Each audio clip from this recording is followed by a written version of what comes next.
like to know your name, you can call me Sho. Do you even have one? Or do you? Of course I have a name. It's Arrietty. Arrietty? Arrietty. We interrupt this program to bring you...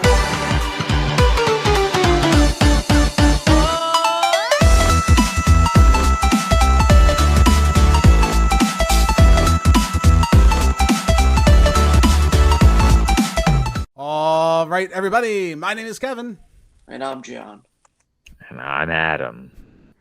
And I'm Julie. This is Dark. We are the Real Movie Guys. Today's episode of The Real Review, it's May, so you know what that means. Real anime.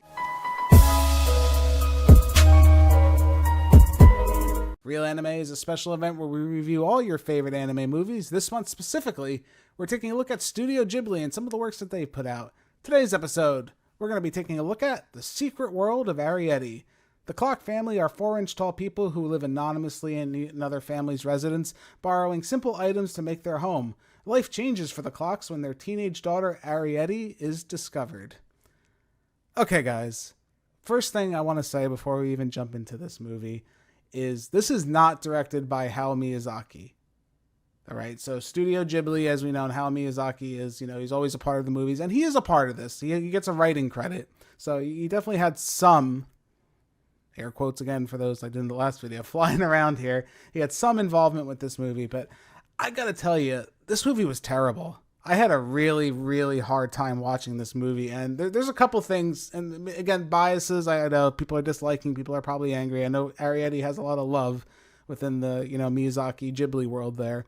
I don't like The Borrowers. I remember the movie from, I think it was like the late 90s. There was a Borrowers movie. I didn't like it then. I know there's a book that I probably read in grade school. I didn't like the book. I just don't like The Borrowers. I don't like that. I don't like the characters, the whole thing about little people running around stealing things. I don't like that. That bias aside, this movie, while it's incredibly beautiful, I think it's even more boring than it is beautiful. There was really nothing interesting happening, and it was a struggle for me. And I hate to say that for something that comes out of Studio Ghibli, a studio, renowned for their animation and their stories of these, taking chances. It was safe. It was by the numbers. It was boring. It did absolutely nothing for me. I did not have a good time with this movie. Adam, talk to me. What are you thinking on this one? Yeah, I gotta be honest. It was I was surprised, honestly. Yeah. Just because I remember hearing back then that it was it was very popular, but after watching it, I was like, there is not much going on with this plot here. It just seems like we're going around in circles. Right, and and again, this movie is very small scale. It takes place essentially in just one setting, the whole entire movie. And there's a lot of fun you could have with that. And the movie does maybe make loose attempts to try and do that with scale and perspective and things like that. But overall, it's just very safe. And maybe just because it is so safe with its story, it's just boring. And I did not have a good time with this one. So I can definitely see where you're coming from.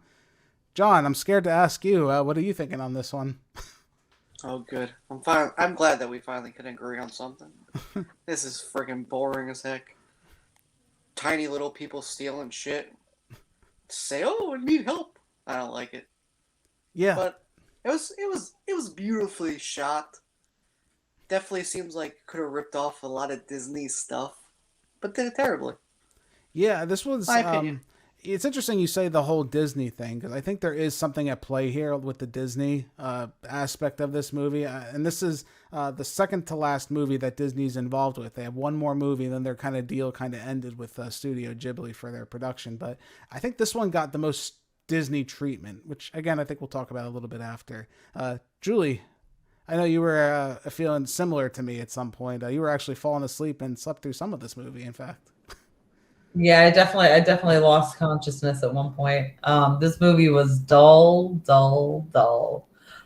which I remember when I first watched it.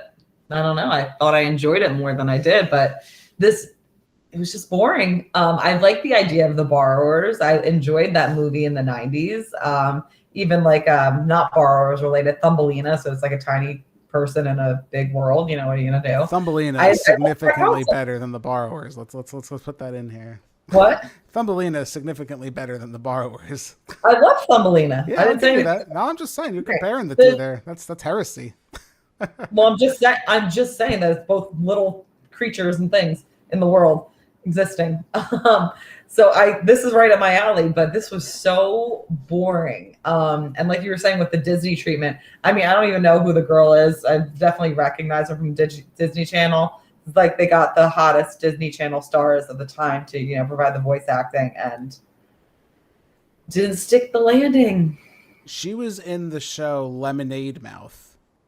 Okay. I thought maybe Good Luck Charlie, but all right. That's all I know. I know she was in that, and I know she was very popular at the time, and she was Yeah, the voice Nip. of Arrietty. Yeah, Right. she was And- somebody that, and there's other people too. So I guess let's start with the positives, and then we'll talk about the negatives, because there's definitely a lot more negatives here. But the positives, I got to give credit where credit's due. The animation is beautiful for the most part, but maybe not so much the animation, but I think the scenery is probably more so the star of this show. The architecture, the buildings, you know, again, like we kind of said earlier, this is really just in one setting, this whole entire movie. It's just the house where the family's living, and you have to make that interesting, which I think they do. It's hand painted, obviously, very beautifully, even with like the water coming in when it's raining, or, you know, just again, like the environment when we get to actually see the Arrietty's family's house and they like rip open the bottom, the floor. The perspectives are very interesting, like the size comparisons.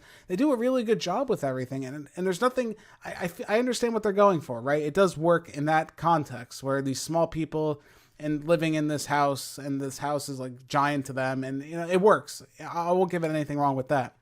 My issue is with this is the animation itself is actually pretty bland too. If you really just kind of sit there and take a look at it, everything up to this point we've looked at on the channel is just, as far as anime, has been Hayao Miyazaki's animation. I've said before, and I'll say it again, he said in interviews where his characters, they're not just characters, they're people. And that's how he looks when he animates. One of the documentaries that he was in, they show Hayao Miyazaki animating his characters. He's sitting at his table and he's drawing. He gets really angry. He crumbles up a paper, throws it in a pile, and there's like 500 pages of paper behind him. And he says, no, that's not how the character moves. That's absolutely not. That makes no sense. They wouldn't move that way. He draws it over and over again until he gets it absolutely perfect, till they would move organically. This movie definitely didn't do that. These characters prove pretty stale for the most part. Adam, I know you'll have more experience with this than the others. It felt like a typical anime as far as animation style, where I didn't felt like these characters felt kind of flat with the way they moved. Yeah, it's weird because it felt somewhat dated. Yeah. Even though it's one of the, I guess, more recent movies that we've watched. But yeah, they all felt, I don't know. I mean, like you said earlier, they just felt like they were all safe. Yeah, and it felt like there was no like life in the characters almost, and and like the way they moved. Like they moved. I can't say they didn't move naturally, because I think they did, but it felt almost too animated, if that makes any sense. Anything with Miyazaki feels like it's breathed into. Like there's life in all the animations, and everything's, you know, meticulous for what he wants these characters to do. Arrietty just felt very basic and by the numbers generic. Something we would see out of, like, again, I think a typical anime production. It really wasn't that stupendous, besides the backgrounds, which again, I think the backgrounds are extremely well done. The other thing is, I think overall, if you're just looking at this movie from just like, you know, a simple perspective, it does have a charming story. You know, I think the romance subplot is fine with her and, you know, the boy. I think it does work for the most part. I think they do have a nice relationship, and a little bit of story that's there, it's fine. Most people who, if you're just looking for that, especially like younger girls, I think they'll find something enjoyable there. Arrietty, she's a fine character. You know, it's good to have a strong female protagonist, and she is that essentially, even though she needs to be saved by a large human boy towards the end of the movie. So, you know, she didn't do too much on her own. She didn't need a white knight in shining armor to kind of come out there and save her. But again, you know, I think this movie's fine and safe for the most part, which again comes into everything else where it's just boring and doesn't work. I don't know about you. I couldn't find really any messaging besides, you know, just believe in yourself kind of thing, or believe in me. There was really nothing strong as far as messaging. Did anyone else find anything really of note to kind of like take out after this movie? Like every movie we've talked to this point, again, made by Miyazaki and Ghibli, I brought something from it, like a lesson or an example. felt pretty generic in this movie. Size doesn't matter. Well, it does, depending on Only who you take ask. what you need. Man. I don't know. It's a mess. That's all I got. That's all I got. That's all I got. Yeah. And even like the end of this movie, and that's one of the huge, and we've talked about Miyazaki movies being bad with their endings. I think this one probably had the worst ending out of all of the movies up until this date. And it's funny because he's not even really involved with this movie. Maybe he was involved in that one part where he gets that writing credit. That was his idea, to just not have an ending. Because literally the movie's like, okay, well, my family's going to go move. Okay, I'm going to go have my heart surgery. Bye. That's the end. And then the credits like just start rolling, and like she's going on her adventure, which ironically the part of her like going to a new home I think was superior or more interesting than the rest of this entire movie. I actually would have rather have had that movie than what we actually got. I read that Agreed. that voiceover at the end with what's the boy's name? The main character. David Henry, Sean. Yes. With that voiceover at the end, that's only in the English dub. Like that doesn't exist in the Really? Japanese version. Yeah. So it just cuts. Yeah. So I guess the Japanese version only gets like, just nothing, as opposed to the English one, which gets like that sort of a resolution where, the surgery worked out and, Arrietty is still hanging around the neighborhood. And you know what? I think by changing that made it worse. I don't think I rather would have preferred nothing. I think that would have made, because I don't think I needed to know. I think having like the idea of like, oh, maybe it didn't work out or who knows what would have happened would have been a little bit more interesting of closure. But because the dub decides to go in that direction, that's not a good choice, Adam. I'm thinking maybe it is because of like you do. Okay. The translation over to English. Maybe there's something, I don't know. Maybe that was just like, oh, I no, agree we with have, Adam. we have to wrap this up. Okay.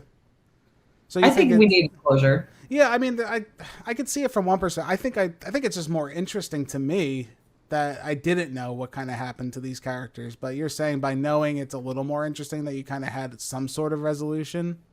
Well, they didn't flat out say, but it's good to know that, like. Well, if he said flat out, which he did say at the end of the movie, he goes, "Oh yeah, next summer I went to go back to the house and she wasn't there." So obviously he didn't die.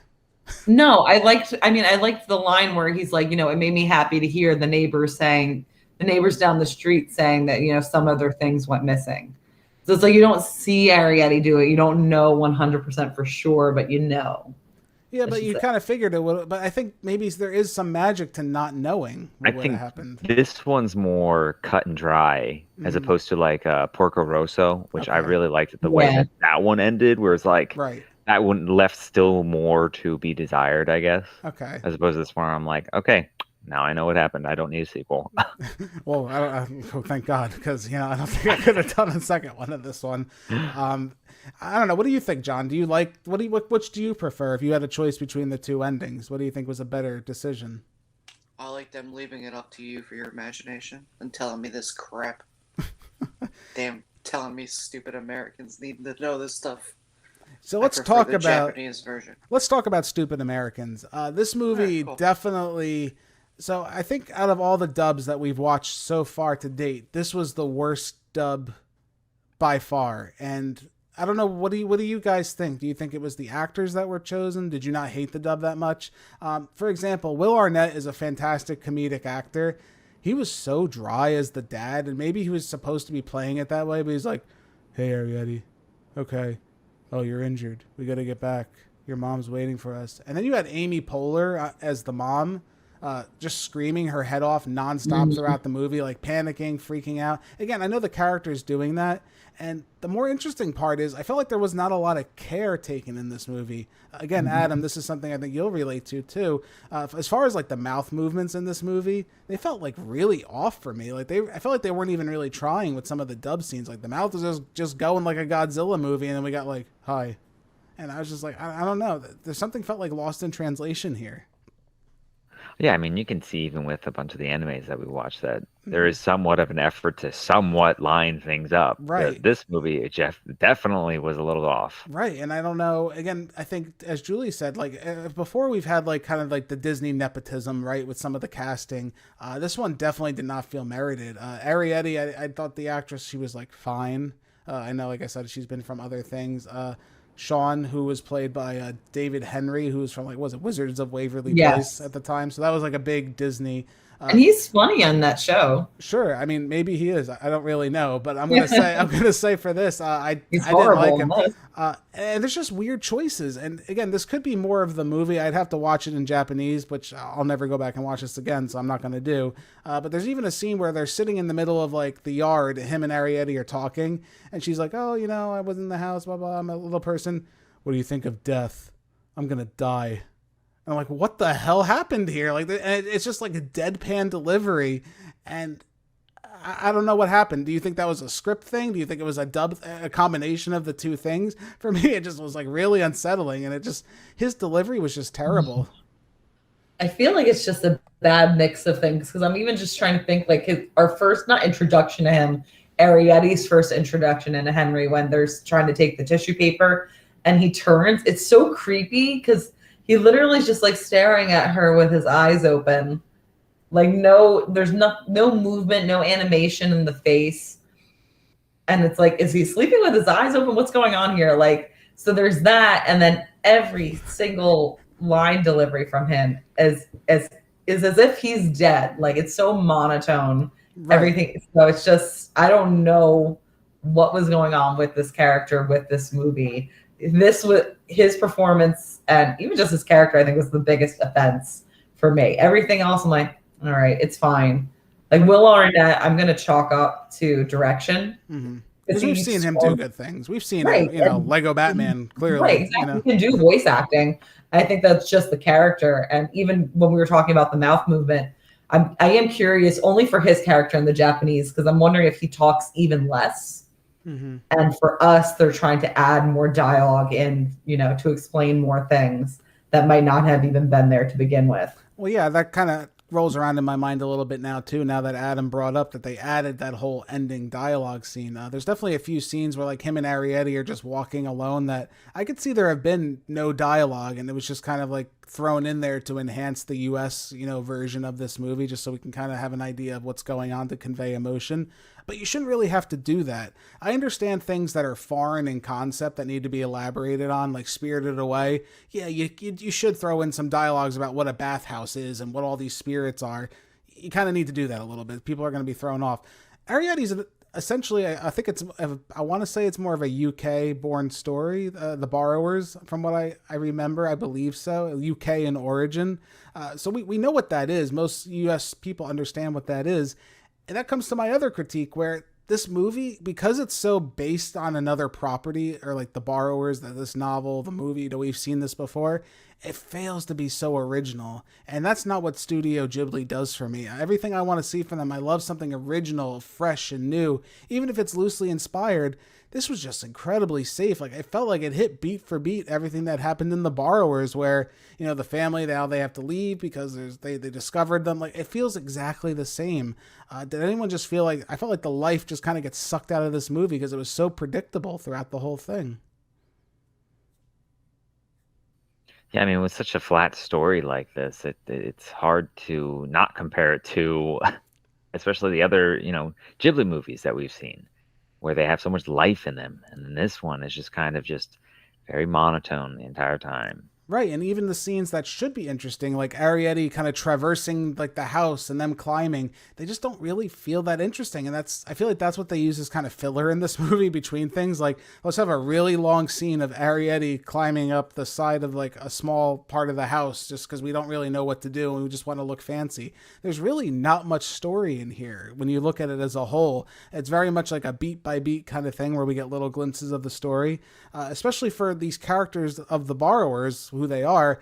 We don't really know much about The Borrowers. Could anyone really tell me anything about like who they were, like as a people? Like, we don't know anything about them. They said that they're pretty much almost all extinct, but there might be more. There was stuff that could have been thrown into this movie to make that more interesting, especially when they kind of introduce the Spiller character, which I thought he was kind of interesting. I liked how he was kind of like a wild borrower.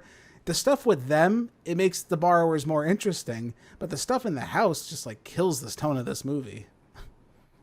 I agree. I would like to have seen more with Spiller and maybe even more like borrower families. I guess that's the biggest point, is that fear of the unknown for them, that there is no one else out there.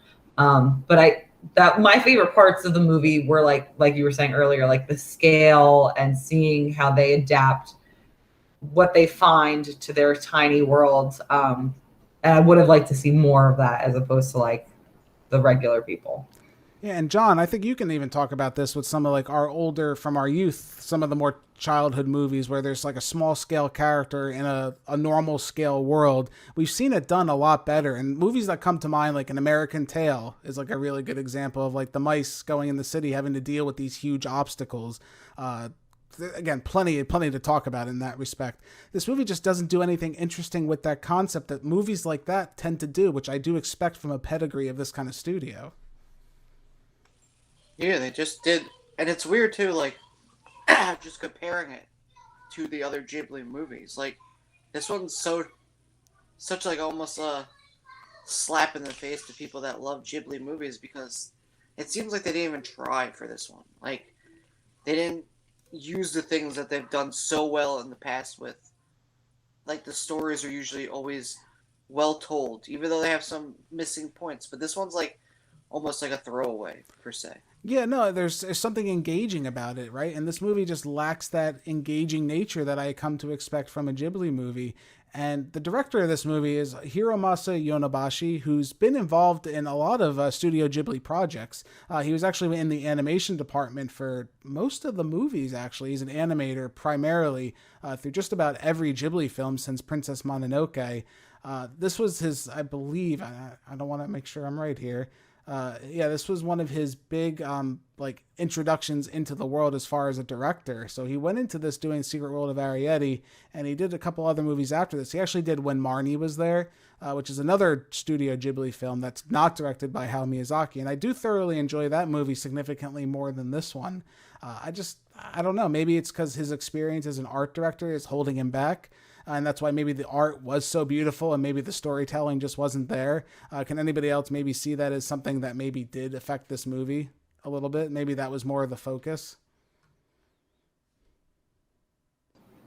Yeah, I agree. And even just comparing it to like Miyazaki, like you open this conversation with there being really no theming in this movie at all. So I can see him just being more of like a style over substance kind of person, which, I mean, it's pretty movie, but we've seen more stylized, outings with Miyazaki. Yeah, and even the score, I think, is nothing to write home about with this movie, which was something I really wanted to enjoy. You want to talk about some Disney-fying of this movie?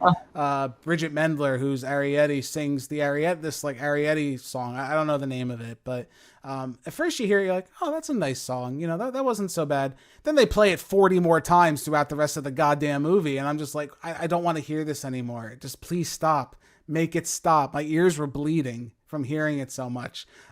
Talk about that. I don't think that's a Japanese thing. Adam, would you say that was a Japanese song that was included? A little bit forcing the hand.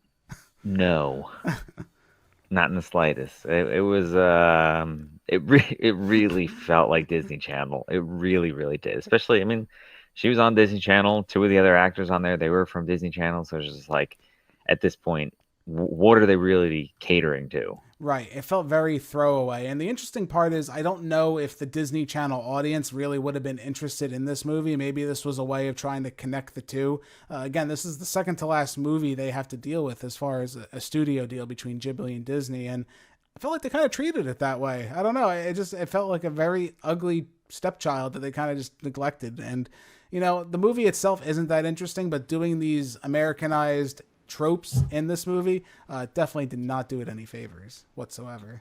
Well, see, this is where I feel like, because I remember like watching the Disney Channel around the time this movie came out, like they were plugging the heck out of this movie, like trailer after trailer.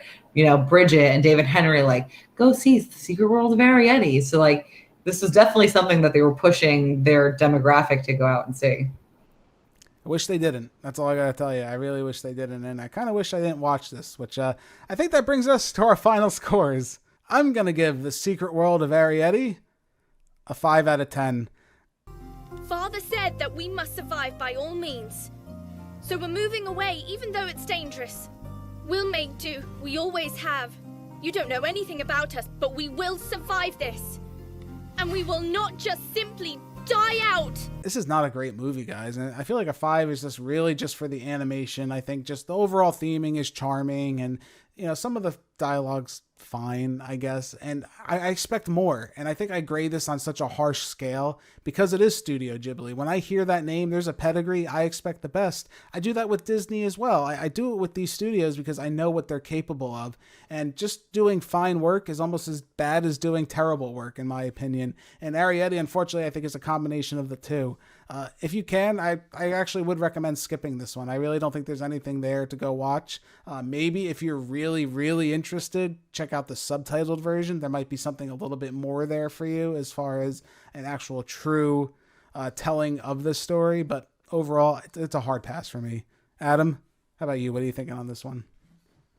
I am curious how much more enjoyment I might get from the subbed version.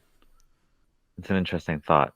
But I'm going to give The Secret World of Arrietty a 5.8. You don't always have to run. Take the time to watch them first, then decide. I mean, it's definitely a crappier movie than we've seen. Yeah. I think you mentioning, that you're putting it on a harsher scale because it is a Ghibli movie, that makes a lot of sense. So I think I had to dock it a little bit more points.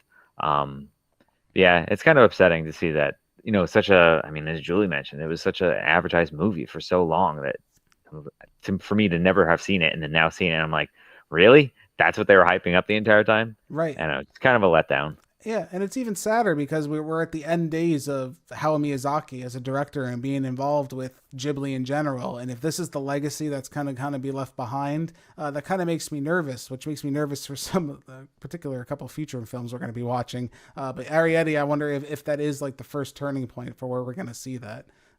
John, how about you? What do you think on this one? Oh, goody. Comes to me. Kev, I agree with you. I give it a 5. We're just about to eat something. Wouldn't you like to join us? You eat this? Huh? Oh! Cricket's leg! Ooh. Want some? It's so good. No, thank you. It was terrible. Not a great movie. Make great Will Arnett, who's Batman, doing a terrible job in this movie. Come on. Can't even get that right? No. Listen. We can not like the movie, but we can't knock Will Arnett. Yeah, we'll give Will Arnett a pass. He I just can did it. knock Will Arnett right now. I'll give this movie that he's in a 5. Terrible job. Yeah. Miyazaki, we need you back. Yeah, and it's a shame because the man's not getting any younger, and he's retired like 10 times by now, and it's kind of scary, like I said. And when you see movies like this, I kind of understand why. This if he is why saw, he comes back though. I think that's why. Because I think he has sees to watch this. this crap, and he goes, "Damn, Yeah. I can't leave it to this." Yeah, or he comes with up an idea, and he's like, "I could have done that 10 times better." I'm sure that's what he's thinking, knowing the workhorse that he is, seeing movies like this come out. It's interesting. Julie, Insert exasperated Miyazaki meme with the glasses and the cigarette. I know. That's how I feel every day of my life. I get it. Julie, what do you think on this one? I'm going to be giving The Secret World of Arrietty a 5.8 out of 10 as well.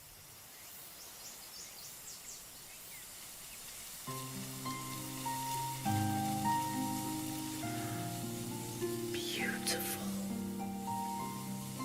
I was teetering because, it's not a great movie. Have I seen worse things? Yes. Oh, yeah. But when you're, like you said, when you're looking at it with the caliber of being a Studio Ghibli movie, I need to start saying that because it's not a Miyazaki movie, it's a Studio Ghibli movie. It definitely is just significantly below standard, below the norm of what we've come to expect. And they say the worst offense a movie can be is boring, and this movie was boring. I'm glad that I didn't suffer through all an hour and a half, hour and 40 minutes of it. I got a 10-minute break at some point. I mean, yeah, an hour and a half, it felt like 2 or 3 times the length. I wonder, when is this movie going to be over? And then when it gets to an ending it decides to get to. It's not really even an ending. It's just like, oh, we're stopping. Okay, that's all. We're done telling the story. Play the credits. Play the credits. We got to get out of here. Again, typical Miyazaki fashion, just someone else doing it, and they don't get a free pass because the rest of your movie is not that good for you to be able to pull something off like that. It's a shame. Secret World of Arrietty, again, I think we can kind of all agree. Unless you're really, really interested, I do think it's a pass in the catalog. But coming up next, we have what was Miyazaki's last film, so make you check out our next video. But till next time, we are The Real Movie Guys. My name's Kevin. That's Adam, John, Julie. Real guys, real movies, real thoughts. We'll catch you next time. If you guys like what you've seen here today, consider giving this video a like and leaving your thoughts in the comments below. If you want to stay up to date with everything Real Movie Guys related, make sure to hit that subscribe button and check us out on Instagram, Twitter, and Facebook. And don't forget, all you audio listeners at home, we are available on many podcasting platforms. Just search The Real Movie Guys, you should pop right up. Thank you again all so much for joining us on this episode of The Real Review. We are The Real Movie Guys. Real guys, real movies, real thoughts. Catch you next time.